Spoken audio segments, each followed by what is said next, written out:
আমি এক প্রবাসী হিসাবে আমার প্রত্যাশা থাকবে আগামী দিনে আমাদের বহু প্রতিজ্ঞা আকাঙ্ক্ষার যে সরকার আসতেছে বাংলাদেশে, সরকারের কাছে আমি একজন প্রবাসী হিসেবে আমার চাওয়া পাওয়ার সবচেয়ে বড় যেটা আমি চাবো সেটা হলো আমরা এখানে লাখ লাখ প্রবাসী জেদ্দা সৌদি আরবে আছে, তাদের সবচেয়ে বড় দুর্ভাগ্যের বিষয় হলো আমরা যারা ব্যবসা বাণিজ্য করি বা বিভিন্ন কোম্পানিতে কাজকর্ম করি, ঠিকভাবে অনেক সময় কোম্পানিরা বেতন দেয় না, এখানে আসলে আকামা পাওয়া যায় না, কিন্তু আমাদের কনসুলেট বা এমবেসি এখানে ভালো কোনো ভূমিকা রাখতে পারে না।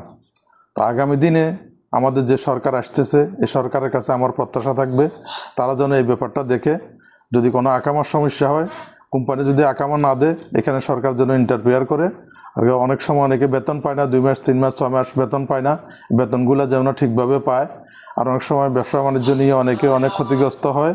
তো সরকার বা এমবেসি যেন এখানে ইন্টারফেয়ার করতে পারে, সেরকম সাহস যেন সরকারের থাকে, এই প্রত্যাশা থাকবে। একজন সৌদি আরব প্রবাসী, আমাদের প্রত্যাশা থাকবে বাংলাদেশে যে নতুন সরকার গঠন হবে সেই সরকারের কাছে প্রবাসীদের তরফ থেকে, আমরা প্রবাসীরা যারা এখানে কাজ করি, বেশিরভাগই প্রাইভেট কোম্পানিতে কাজ করি, যেখানে আমাদের কোনো প্রভিডেন্ট ফান্ড থাকে না, কোনো জমা বা কোনো অর্থ, যখন আমাদের কর্মজীবন শেষ হয়ে যায় তখন আমরা বাংলাদেশে সম্পূর্ণ খালি হাতে চলে যাই।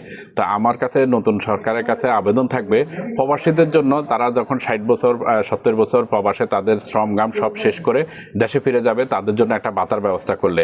কারণ অনেক প্রবাসী তার পরিবার এবং সন্তানদেরকে নিয়ে এবং পরিবারের সবাইকে টানতে টানতে তারা কোনো জমা কিছু থাকে না, শেষ বয়সে আসি সে প্রবাসী অনেক কষ্টতে জীবনযাপন করে। তাই আমি বাংলাদেশ সরকারের যারা নতুন নির্বাচিত হয়ে নতুন সরকার আসবেন সেই সরকারের কাছে আকুল আবেদন জানাবো প্রবাসীদের জন্য একটা ভাতার ব্যবস্থা চালু করার জন্য। আমরা খুব অসুবিধায় আছি, কিন্তু অদক্ষ লোক দেশের থেকে সৌদি আরব পাঠাচ্ছে, তারা কোনো কাম জানে না, কাজ জানে না, কিছু জানে না, এরা কোনো কাম ওই শিক্ষা আসে না, কোনো কামই জানে না।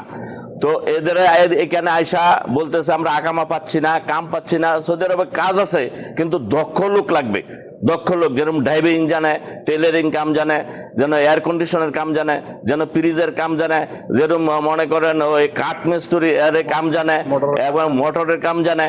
এখন এই রকমের লোক আমাদের দক্ষ লোক, সরকার যেন দক্ষ লোক এভাবে পাঠা। আমরা দেখা যায় 5 লক্ষ 6 লক্ষ টাকা দিয়ে আসার পরে আমরা দালালের চক্করে পড়ি, আমাদের আকামা হয় না, আমাদের ট্রান্সফার হয় না, আমরা ঠিক মতন কোনো কোম্পানি গেলে কোম্পানির সাথে আমাদের কন্ট্রাক্ট মিল হয় না।